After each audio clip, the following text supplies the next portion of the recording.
Hello guys, this is InfoRx. We are the tech experts. If you need tech-related information, subscribe our channel and click the bell button. Follow our social media pages. Okay, let's go to the topic. How to protect your electronics from power outages. Most damage caused by power outages results from power surges when power is restored. As such, surge suppressors are critical for device protection. Power outages don't just bring the risk of spoiled food or the misery of living without your furnace or AC running, they can also wreak havoc on your electronics. Here's what you need to know about protecting your TVs, game consoles, computers, and more. How power outages can damage your electronics. You can end up with a damaged device on your hands due to a power outage in several ways. Damage can occur on the front end when the power first cuts out and on the back end when power is restored. First, we'll look at what causes the problems, and then in the next section, we'll talk about the different ways you can protect your electronics, appliances, and other equipment. The power outage usually isn't the problem, although we usually talk about power disruption events and the damage that occurs in their aftermath. Strictly regarding power outages, it's usually not the outage that does the damage. The majority of things in your home, be it your TV, your microwave, or any number of other devices, can weather the loss of power just fine. Practically speaking, the power getting cut from the utility side is no different than throwing the breakers in your electrical panel or just unplugging the device from the wall. Turning your devices off by unplugging them isn't ideal, but most of the time, it's not the end of the world. The exception to that rule is generally anything actively writing data. Computers, network-attached storage devices, NAS, and even your router or other devices, if they are in the middle of a firmware update, can be damaged by a sudden loss of power during crucial operations. In a best-case scenario, nothing happens or you only have minimal data loss like that unsaved file.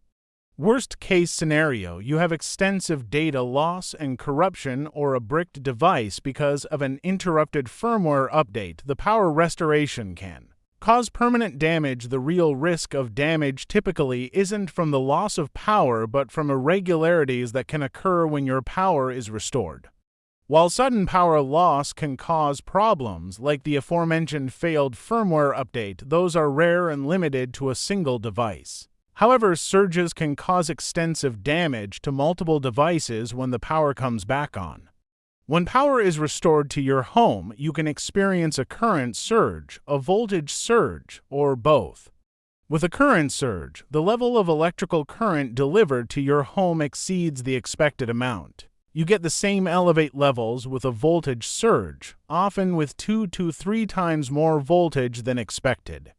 When comparing the two and the potential resulting damage, the initial power loss is more like whoops, I shouldn't have unplugged that yet, and the surges during power restoration are more like little lightning strikes. Applied at the point of use, in addition to plug-in models, outlet-based surge suppressors are also Type 3 because they provide surge protection only at the point of use.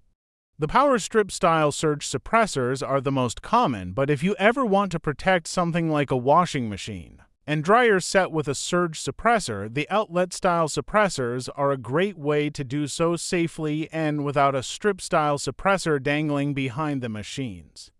Consider a whole home surge protection system. If you own your home, one final option offers protection not just for devices plugged into individual surge protectors, but for everything in your home, a whole home surge protection system. There are two forms of whole home surge protection, Type 1 and Type 2. It's worth noting that even with Type 1 and Type 2 suppression on your home, using a Type 3 power strip with sensitive electronics is still recommended. A Type 1 surge suppressor is applied at the power entry point into the home at the meter. It looks like an extender for your power meter module and sits between the meter and the box. This kind of surge protection only prevents surges from the electrical grid and not surges from within the home. Expect to pay around $250 plus the labor of a qualified electrician for installation.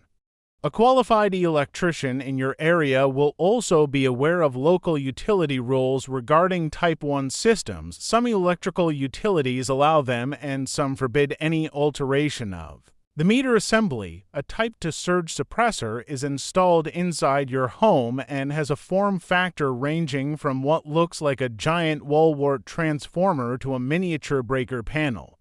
Type-to systems help protect against a surge from outside your home, though not as thoroughly as a Type 1 system. And surges generated from things within your home, such as those created by AC systems or faults within the general electrical system.